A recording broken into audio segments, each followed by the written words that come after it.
नमस्कार, प्रभा साक्षी देख रहे हैं आप। पेश है न्यूज रफ्तार से। अमरनाथ गुफा के पास बादल फटने से हुए हादसे में कम से कम 16 लोगों की मौत हो गई थी।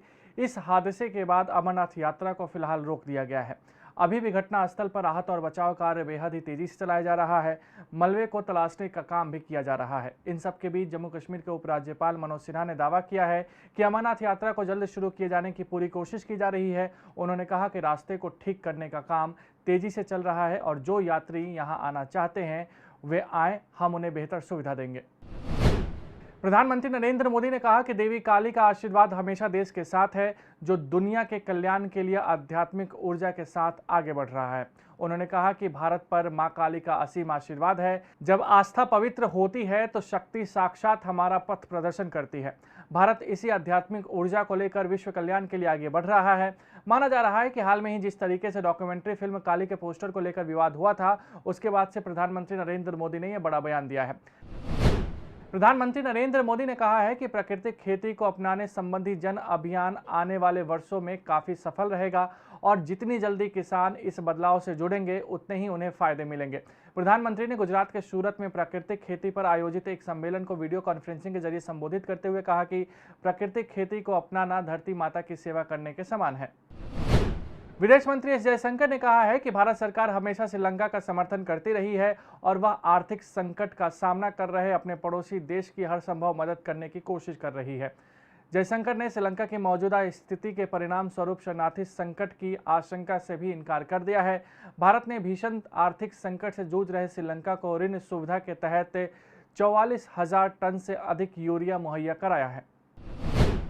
कांग्रेस ने संकट की इस घड़ी में श्रीलंका और उसके लोगों के साथ एकजुटता व्यक्त की और उम्मीद जताई है कि भारत मौजूदा स्थिति से निपटने में पड़ोसी देश की मदद करता रहेगा। कांग्रेस अध्यक्ष सोनिया गांधी ने एक संदेश में कहा कि भारतीय राष्ट्रीय कांग्रेस श्रीलंका में उभरती राजनीतिक स्थिति पर चिंता के साथ नजर रख रही है। उन्होंने कहा कि आर्थिक चुनौतियां, बढ़ती कीमतें और भोज्य पदार्थों, ईंधन और आवश्यक वस्तुओं की कमी ने वहां के लोगों के लिए भारी कठिनाई और संकट पैदा किया है।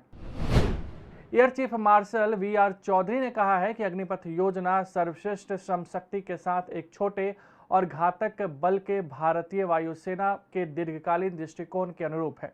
उन्होंने स्पष्ट किया है कि नई भर्ती प्रणाली वायुसेना की संचालन क्षमता को किसी भी तरह से कम नहीं करेगी। हरियाणा से निष्कासित कांग्रेस विधायक कुलदीप बिश्नोई ने केंद्रीय गृह मंत्री अमित शाह और भाजपा के राष्ट्रीय अध्यक्ष जेपी नड्डा से मुलाकात की है। इस मुलाकात के बाद कयासों का दौर शुरू हो गया है। दावा किया जा रहा है कि कुलदीप बिश्नोई कुछ दिनों में भाजपा में शामिल हो जाएंगे। माना जा रहा है कि कुलदीप बिश्नोई के भाजपा में शामिल होने के बाद भगवा पार्टी को हरियाणा के साथ साथ राजस्थान में भी फायदा होगा। ईद उल अजहा यानी कि बकरीद का त्यौहार आज धूमधाम से मनाया गया है। मुसलमानों के लिए ईद उल फितर के बाद यह सबसे बड़ा त्यौहार है। बकरीद पर मुसलमानों में कुर्बानी देने की परंपरा है। इन सब के बीच अमृतसर में वाघा अटारी बॉर्डर पर बीएसएफ और पाक रेंजर्स ने आपस में मिठाई भेंट की है। दोनों देशों के जवान पर्व त्योहार के मौके पर एक दूसरे को मिठाई देते हैं। दक्षिण अफ्रीका के जोहानिसबर्ग के सोवेटो टाउनशिप स्थित एक सामूहिक बार में गोलीबारी में 14 लोगों की मौत हो गई है और 3 अन्य की हालत गंभीर बनी हुई है। पुलिस ने बताया है कि वे उन रिसोर्ट की जांच कर रहे हैं कि शनिवार देर रात एक मिनी बस टैक्सी में कुछ लोगों का एक समूह आया और उसने बार से कुछ संरक्षकों पर गोलीबारी कर दी।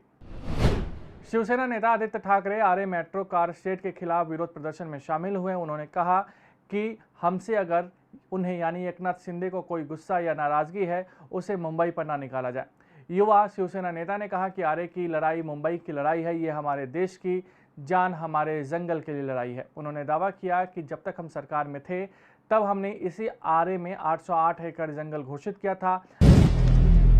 अगर आप भी लेना चाहते हैं देश दुनिया की तमाम जानकारी तो आज ही सब्सक्राइब करें हमारे चैनल को।